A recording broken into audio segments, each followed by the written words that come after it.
Queridos, eu me chamo Eni, eu faço astrologia já há algum tempo, e o que eu vou fazer hoje aqui com vocês é explicar de que maneira que eu interpreto esse céu do ano novo, a partir dos mapas do ano novo, de que maneira que eu faço essa interpretação.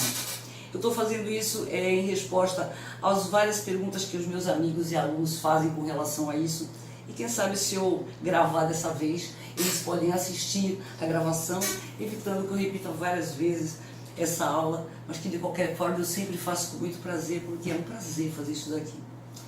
Muito bem, nós iniciamos o ano astrológico, dia 20, ontem, portanto, eu estou fazendo esse mapa agora aqui na quinta-feira, e esse ano astrológico, de fato, ele começou exatamente às 7 da noite aqui, levando em consideração o céu de Aracaju. Então, o que significa o ano novo astrológico? O ano novo astrológico, ele começa exatamente quando o Sol entra exatamente em 0 de Áries, que é o nosso ponto vernal. Então, essa questão de que o ano astrológico vai começar em 0 de Áries é uma convenção arquetípica, porque Áries é de fato o signo dos inícios, e na verdade, quando se começou a estudar astrologia lá na era de Áries, de verdade, era o momento em que o Sol estava mais distante da Terra, e que a gente dizia então que o Sol estava mais distante da Terra, mas éramos nós que estávamos o mais distante possível do Sol. Ou seja, naquela época o ponto vernal coincidia com o 0 de Áries.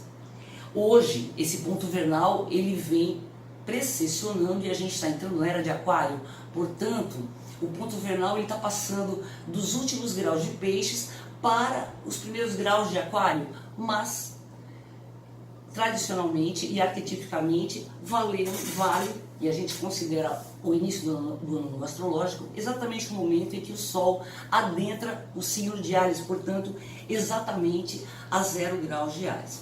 Então o que eu fiz aqui? Eu fui lá no computador e eu calculei exatamente o momento em que o Sol entrou em 0 graus de Áries.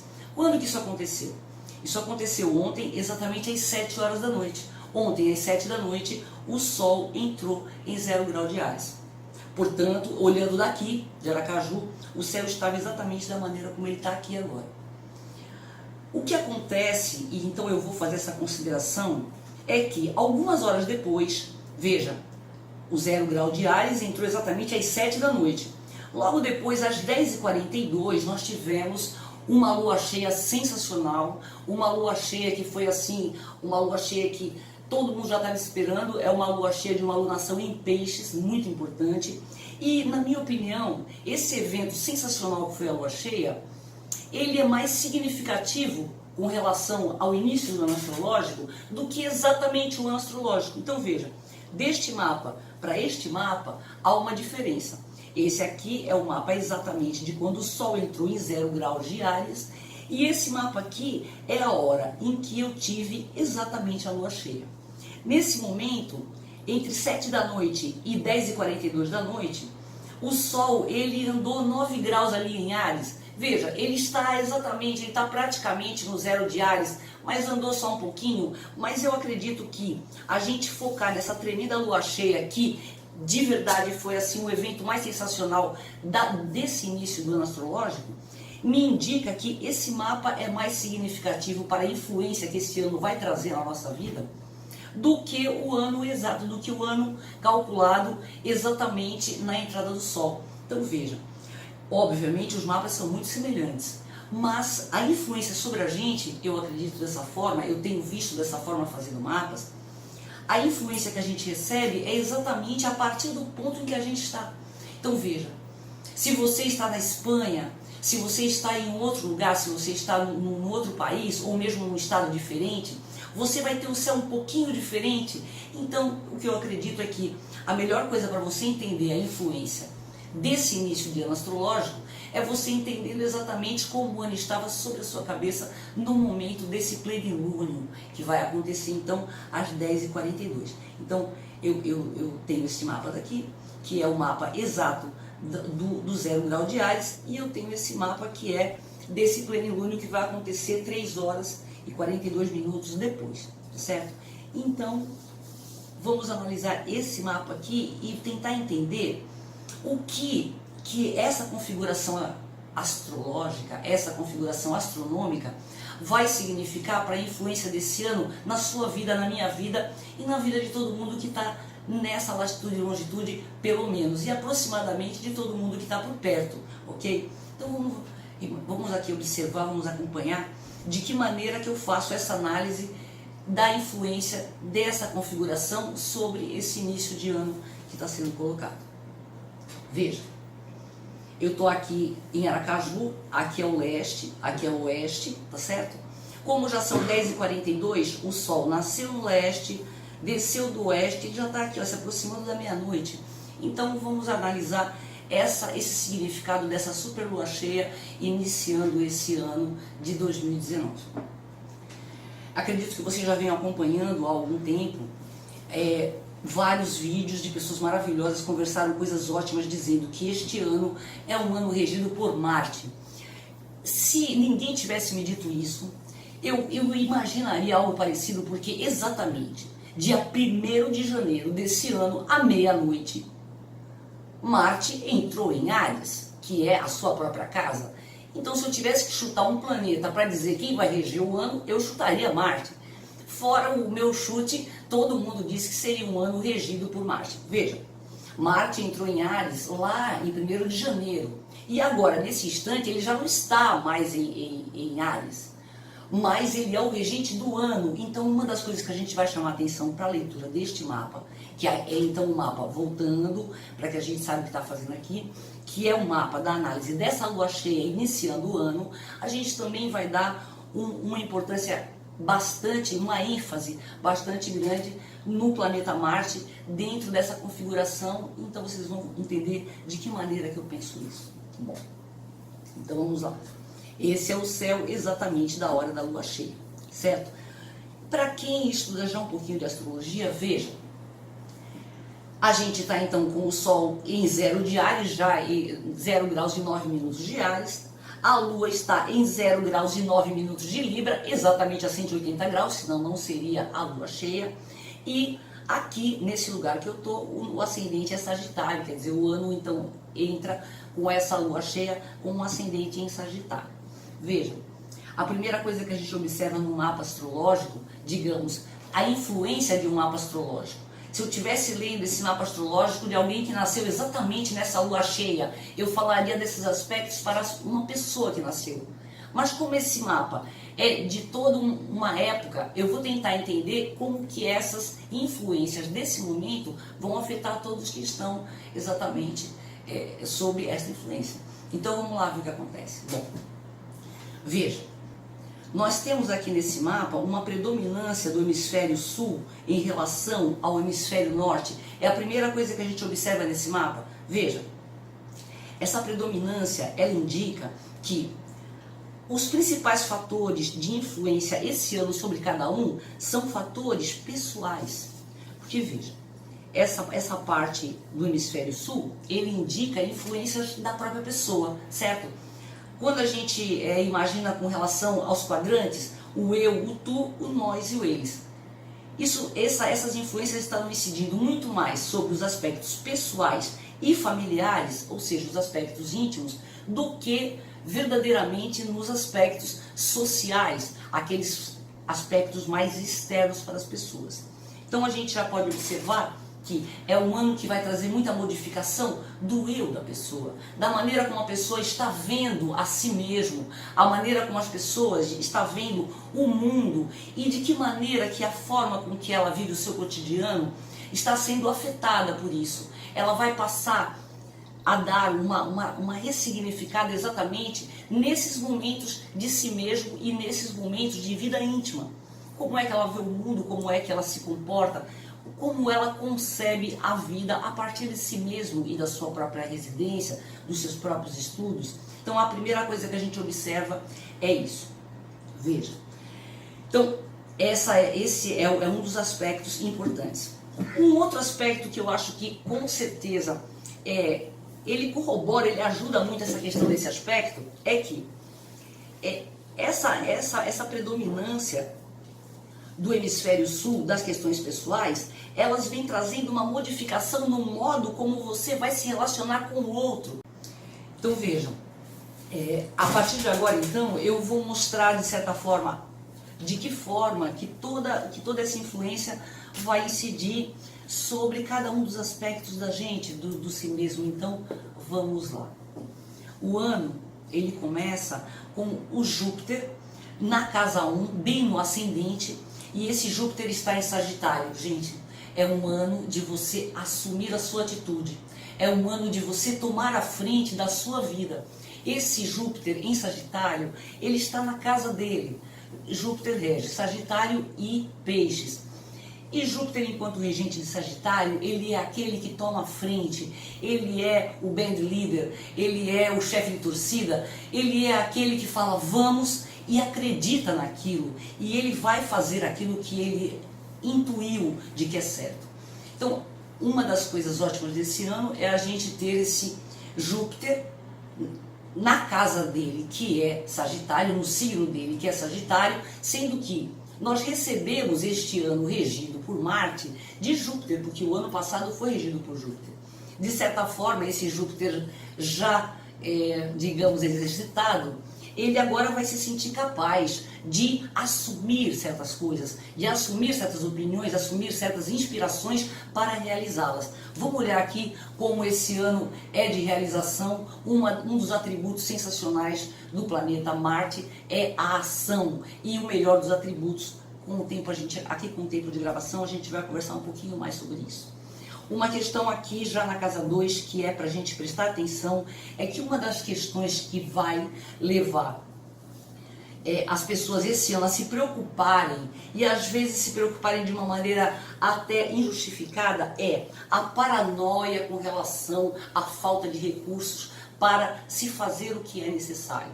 Vejam, o ano ele pede, a gente está vendo aqui Saturno e Plutão iniciando a casa 2 em Capricórnio. O que significa isso? Em primeiro lugar, esse Plutão que está aqui na frente de Saturno, ele vai dizer que você está com aquela paranoia, meu Deus, não vai dar, ai meu Deus, vou passar fome, aquelas coisas terríveis que você pensa, mas que nem sempre elas são verdadeiras. Então veja, isso faz você ficar prudente? Ótimo, ser prudente é muito bom este ano, com Saturno iniciando a casa 2 da gente daqui, certo? Mas ser paranoico não é bom, porque pode fazer você perder oportunidades que, na verdade, se você fizesse o cálculo direitinho e não ficasse na paranoia, você ficaria tranquilo e você teria a coragem de empreender aquilo que você precisa. Veja, o Saturno diz que é preciso prudência, que não pode ter pressa, planeje, mas ele não está dizendo que vai ser terrível de verdade. Então você tem que prestar atenção que a gente vai tender, geralmente, a estar muito preocupado com as questões financeiras, e se você observar, digamos, as questões sociais que vêm se apresentando para a gente, é natural que a gente realmente se preocupe com a questão financeira. Só que, veja, o ano também indica que você deve agir apesar dessa preocupação, que você precisa ser, digamos, prudente, mas que você tem que vencer para que você consiga realizar, porque, não esquecendo, o Marte, que eu vou falar sempre, ele está em Touro, então ele está favorecendo realmente a materialização daquilo que você quer fazer. Tenha coragem, bote a mão na massa, que você vai conseguir. Não gaste mundos e fundos, gaste o necessário, mas tenha coragem e aplique aquilo que você acredita.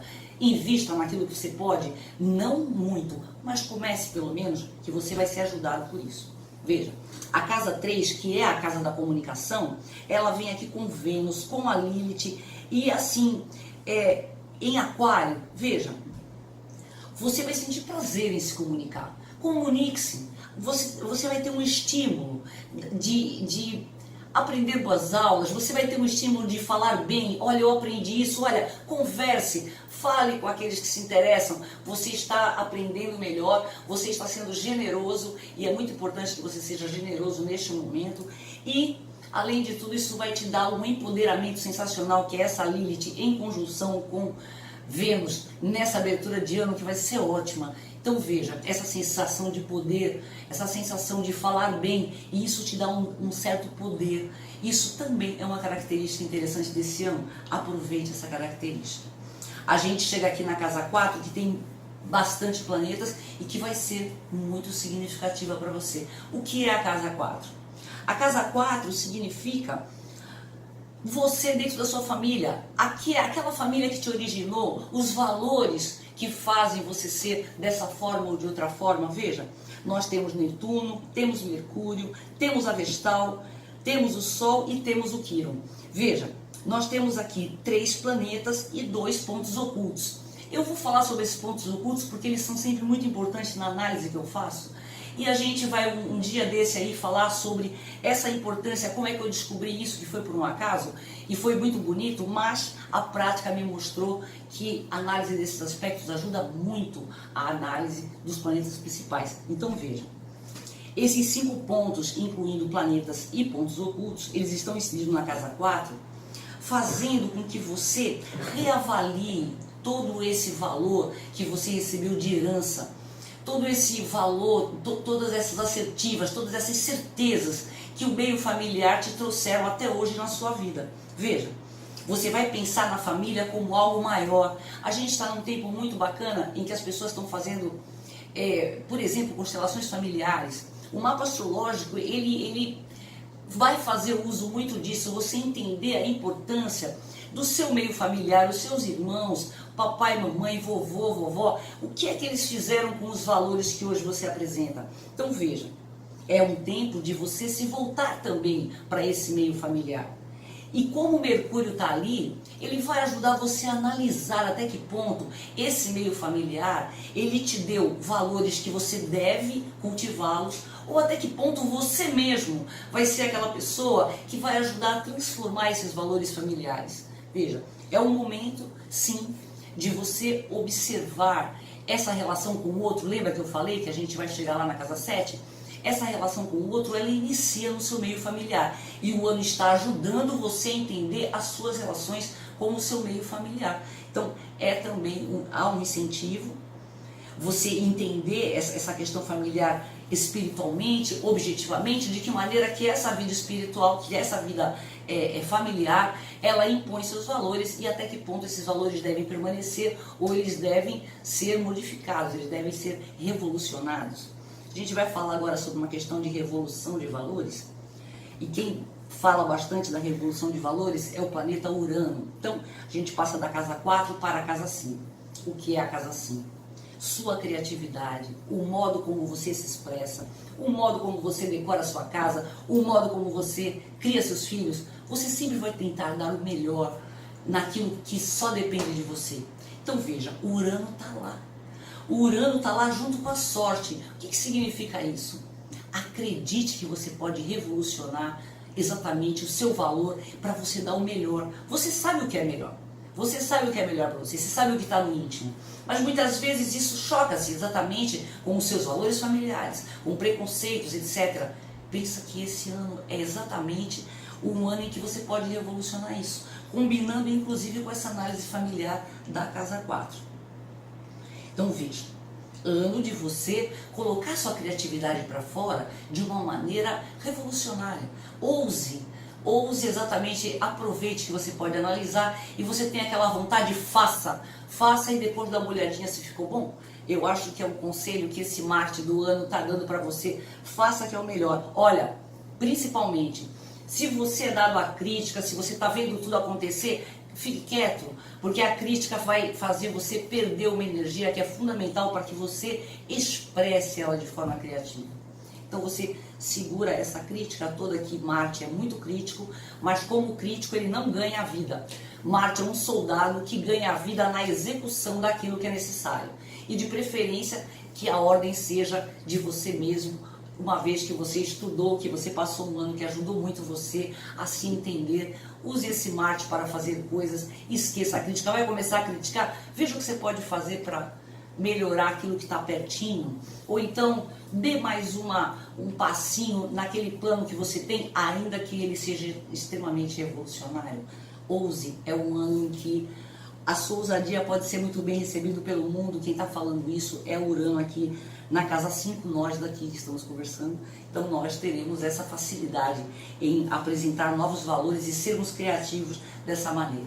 Veja, no nosso mapa daqui de Aracaju e de todas as localidades próximas, digamos assim, esse Marte, que é o regente do ano, ele está iniciando a casa 6 em Touro. Então, e esse Marte, ele está acompanhado ainda aqui na casa 6 de um ponto oculto, que é a Juno, e também agora já na cúspide entre a 6 e a 7, essa roda da fortuna fazendo a modificação. Vamos fazer a interpretação dessa questão. Veja, o Marte iniciando a casa 6. O Marte iniciando a casa 6 em Touro, ele vai aqui dizer que ele vai trazer essa energia para que você sirva, para que você veja o outro, o que você pode fazer pelo outro. E isso vai acontecer no seu cotidiano. A casa 6 é a casa do cotidiano. Então você vai ter ali uma certa, digamos, uma certa energia para rever também esse modo como você é útil ao outro, essa maneira como você se doa ao outro. Então veja, muitas vezes você vai ter essa crítica, como eu já tinha dito antes, e porque o Marte também traz a crítica, com relação ao modo de ser do outro, a maneira como o outro se manifesta, mas independente de qualquer coisa, você sempre pode ser útil ao outro. Se você tem aquela ideia sobre alguma coisa, você tem alguma opinião sobre o outro, é claro que você amorosamente pode colocar isso sem rejeitar o outro a princípio, sem criar um antagonismo, sem entrar numa discussão, mas você vai ter uma energia muito forte para ajudar. Uma coisa importante é que a gente, estudando astrologia, de uma certa forma, a gente também estuda a espiritualidade, isso não tem como não ser dessa forma, mas veja, na medida que você ajuda o outro, você está adquirindo aquele bônus espiritual para você ter também facilitações para que o outro também te ajude. Então, esse Marte, que é o regente do ano, estará o ano inteiro ajudando você a observar o que de bom você pode fazer para o outro. Principalmente naquela hora que você tiver aquele ímpeto de criticar a criatura, você vai pensar de que modo que você pode ser útil àquela criatura. Você vai pensar, eu amo aquela criatura e eu vou fazer o melhor por ela, como se fosse meu filho, como se fosse alguém que eu queira muito para mim. Ainda que você não queira tanto assim o outro, pense que é a melhor coisa que você pode fazer para que você adquira esse bônus, para que alguém, mesmo não amando você profundamente, possa também vir a te ajudar. Veja, esta Juno que está aqui também na casa 6, é aquela que cria, digamos assim, os relacionamentos, é aquela que trabalha essa questão diplomática, de juntar pessoas, de criar a condição das pessoas juntas fazerem alguma coisa juntas, fazerem alguma coisa, produzirem alguma coisa em conjunto. Então, Juno está aqui também, digamos, mostrando que é isso que você pode fazer pelo outro. Às vezes é apresentando o outro para alguém que possa ajudá-lo. Às vezes é juntando na sua casa duas pessoas que podem se favorecer. O ano realmente está favorecendo que você sirva dessa maneira linda, que é pensando no outro e dessa forma, se você quiser pensar de forma egoísta, adquirir os bônus para que você receba também. Se o amor somente não for suficiente, o interesse acaba movimentando aí. Agora, voltando novamente ao que eu disse no início, essa roda da fortuna exatamente em cima da cúspide da 7 está indicando que a grande modificação do ano é o modo como você se relaciona com o outro. A casa 7 é o outro, tá certo? Essa lua em Libra, a casa 7 é regida por Libra, e justamente ela vem aqui mostrar para você que a tônica fundamental do ano, dessa alunação, dessa lua cheia que está abrindo o ano, é exatamente você ver o outro, você levar em consideração o outro, você não tomar suas atitudes apenas em relação aos seus próprios valores. Aceite o outro, dê o seu melhor. Então essa realmente é uma dica importante para esse momento, tá certo? Agora a gente entra então no hemisfério norte e a gente vai falar menor número de coisas, porque realmente, veja, essa influência, ela incide muito sobre o hemisfério sul, que é sobre a sua vida pessoal e íntima, mais do que já mostrar essa questão toda para o mundo nesse hemisfério norte social. Veja, da onde é que você vai tirar energia? Olha o que tem de bonito na casa 8, eu tenho a cabeça do dragão em Câncer. Sabe que a cabeça do dragão é aquele ponto em que é um ponto lunar muito importante, e veja que lindo. O que vai te dar energia você aprender como cuidar espiritualmente do outro, como uma grande mãe espiritual. Olha que coisa mais maravilhosa, essa alunação trazendo para você essa dica anual de que durante esse ano inteiro, uma coisa que vai te dar energia é você pensar como cuidar espiritualmente das pessoas, olhá-las com mais misericórdia. Com certeza é um ponto muito importante desse hemisfério norte. Eu não posso dizer que esse ano vai favorecer muito as grandes viagens, não é para isso, é um ano mais de recolhimento e de entendimento próprio. E também essa questão da dificuldade financeira não ajuda muito grandes viagens. Um livro às vezes é uma grande viagem, então prefira essas viagens, vamos dizer assim, menos onerosas, você vai acabar tendo vantagem em relação a isso. Essa lua incidindo no nosso mapa na casa 10, ela mostra um certo cuidado importante com instituições. Veja só, tanto a criação de instituições de cuidado, como você pensar nas instituições sociais como um modo de cuidar do indivíduo. Então, esta lua, que está nesse plenilúnio maravilhoso, ela está aqui entrando em Libra, que representa o outro. Então, eu tenho um ano em que abordar as instituições, inclusive ser visto como alguém que pensa no todo, no outro, é uma coisa bacana que vai te trazer uma satisfação emocional interessante. A casa 11 é a casa dos amigos, eu tenho ali apenas um ponto oculto, que é a Palas Atena, que vem mostrando, vem trazendo, vem exigindo uma certa disciplina com relação ao meio dos amigos. Veja, talvez esse seja o ano em que você tenha que ver aquele amigo que realmente te dá aquela energia sensacional. Talvez seja um ano em que você vai ter que dizer para aquele amigo que está falando aquela coisa pela 20ª vez, aquela bobagem, repetindo coisas nem sempre de bom astral, você vai falar, cara, já reparou que isso não faz muito bem pra gente? Por exemplo, essa é uma dica interessante. Mas a seletividade e essa questão, digamos, de cobrar uma certa disciplina, tanto de si quanto do amigo, em qual é a qualidade de relacionamento que você está tendo com o seu amigo. Qual é a qualidade de relacionamento que você está tendo com aqueles que pensam como você, que podem inclusive criar coisas interessantes junto com você. Então é a dica do ano, claro, que a gente também pode se divertir muito com amigos, tomar cerveja, tudo isso, mas o ano, ele também dá essa dica de você ser um pouco mais seletivo com relação a qual a qualidade de atividade que você propõe e que você aceita do seu amigo. Fechando agora então na casa 12, veja, é um ano, e agora mais um ponto oculto aqui na casa 12, eu tenho as Ceres na casa 12 em Sagitário. É o ano em que você pode descobrir a sua riqueza inconsciente. É um ano em que você pode se voltar e ver, passar a acreditar naquilo que você tem dentro. Inclusive com esse Urano dizendo para você ser revolucionário com relação aos seus valores. Olha só, aqueles que gostam de psicologia, aqueles que têm essa grande oportunidade de fazer uma análise, veja quanto que você pode crescer esse ano, exatamente porque o ano está favorecendo também isso, você conhecer a sua riqueza inconsciente, a sua riqueza psicológica, tá certo? Então eu acho que, como um todo, essas são as dicas que eu daria observando esse mapa do ano novo astrológico de 2019, e eu fiz algumas escolhas, e eu acho que todo astrólogo faz uma escolha. Eu preferi analisar essas 3 horas depois do ano novo, digamos, oficial, e centrar de fato nessa lua cheia, que eu acho que é esse momento em que esse evento sensacional entregou o ano nas nossas mãos. Um beijo para todos.